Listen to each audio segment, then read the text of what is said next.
So I've got this 2022 F250, and I had a check engine light come on that ended up buying a scanner for $100, cheapest one you can find at O'Reilly's. Plugged it in, told me what the issue was.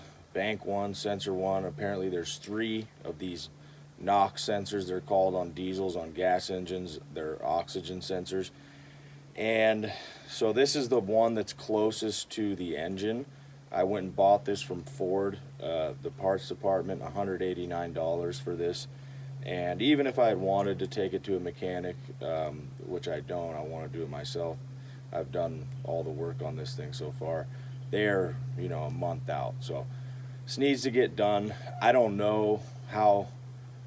It said on the scan summary that severity 2 of 3. If it's not done, it could cause damage to other components. And that's a whole other topic which has been covered extensively by so many super smart people on YouTube, just as far as diesel trucks and the whole, as they've gone into these modern era ones with all these emissions controls and all these electronics and the sensors and everything, and makes you realize why the old timers said, just keep the electronics out of there. And one of my goals long term is to get one of those pre 1980s 70s F250s, because you got all the same power, but electronics are going to go out, especially with these type of vehicles. They're made for hard use. You see all the dirt on here. I mean, I was running this thing pretty hard off-road, not anything insane, but just bumpy. And so I was like, does that have to do with the failure? But turns out, went and talked to the Ford's parts guys, and they said that this has been an issue a lot with these newer Fords, and it's they didn't do a full recall, but these parts are going out. So hopefully this fixes the check engine light.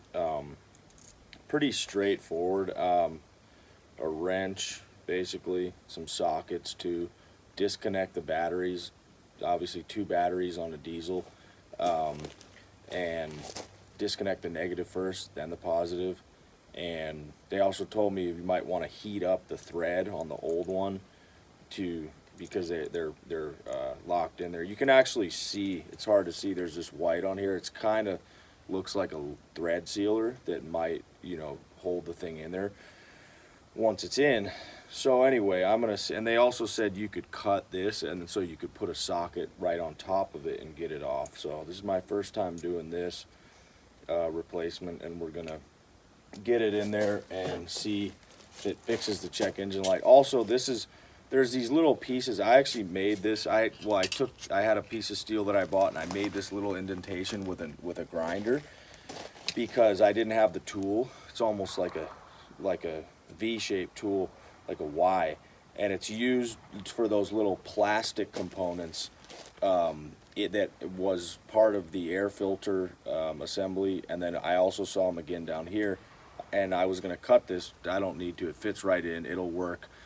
And what it will work for is to remove this thing. So I found where the old one is, and I'm going to pop those things off, kind of get under there and slowly, gently work it. And we're going to see if this works. All right, so here's the old one of those, and now time to put this tool to use, right? So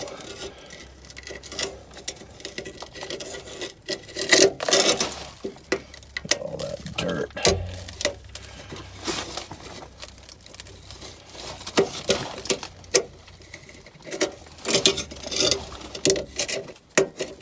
Almost. One more.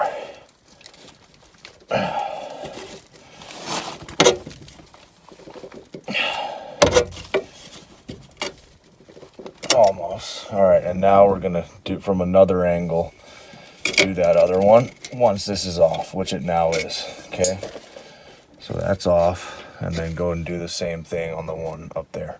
All right, so I was having some trouble with this thing, this connector, which obviously needs to come off, and I was trying to get that thing to slide forward. It didn't. So what I did is I took this stuff called fluid film, similar to WD-40 but better. It's for all kinds of components, let it sit for a couple minutes, boom, this thing came right off, or this thing slid right forward. So now, all right, that was incredibly hard to get disconnected, but I got it. I don't know if this tab here had something to do with me eventually getting it, but very difficult, but got it. All right, that was incredibly hard to get disconnected, but I got it. I don't know if this tab here had something to do with me eventually getting it, but very difficult, but got it. And now hooked up the new one here, and then got to take out this old one. All right, so this thing's here on this other side. Now I got to get this out of this thread, but you know, you could trace that wire back to where we just were. All right, so I got that going with this wrench, crescent wrench.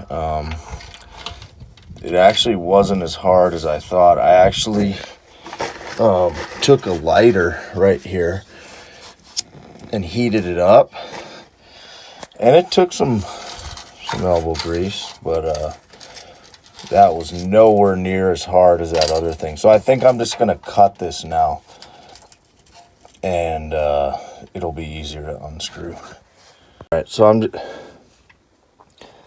can you see that? There we go. So I'm just gonna cut this thing. There we go.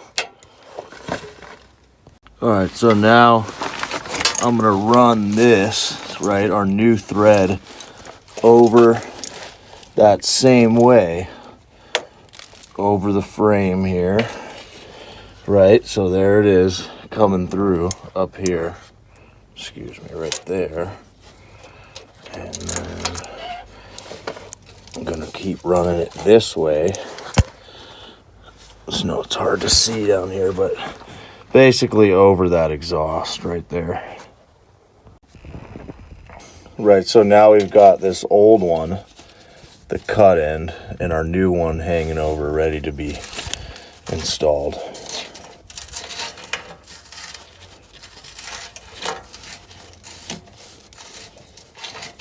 Almost. All right, so that's out of here. It's the old one. So it's all black, and obviously it's exhaust, but maybe it just wasn't reading what it was supposed to. So now this.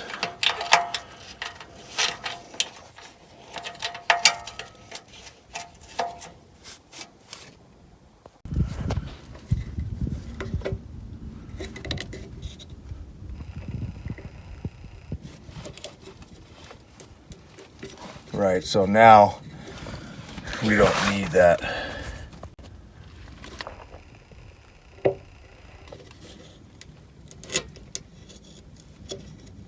All right, so that's on, new one. Gonna reconnect these. All right, so I put that part in, I reconnected the battery, started the engine, everything sounded normal, as it should. I mean, this is not directly related to the engine, it's the emission system. And the check engine light did not go off.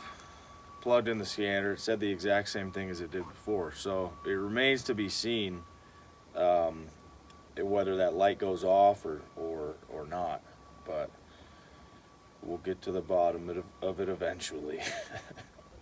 All right, so it turns out that this repair was actually successful, and I now know because I've driven about 250 miles, had a pretty decent work commute on Saturday, and the check engine light has not come back on.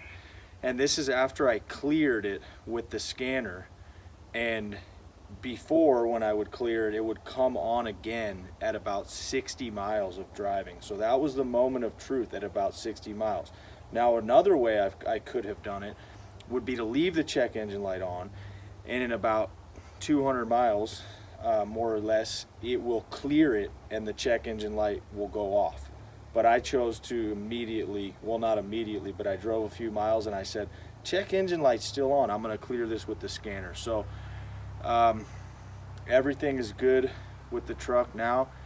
And it was a great learning experience. And my friend did say, I remember that one piece that you saw that I was trying to disassemble.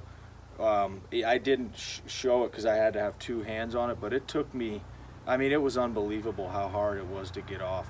And you got to be careful because you don't want to break the wires. Anyway, he said they do that to make it hard for you to work on your own vehicles. But so I'm feeling good. I got her done, and I'll see you in the next trucks, tools, and food video. And the food part refers to, you know, processing your own meat, healthy solutions and recipes, and yeah, have a great day.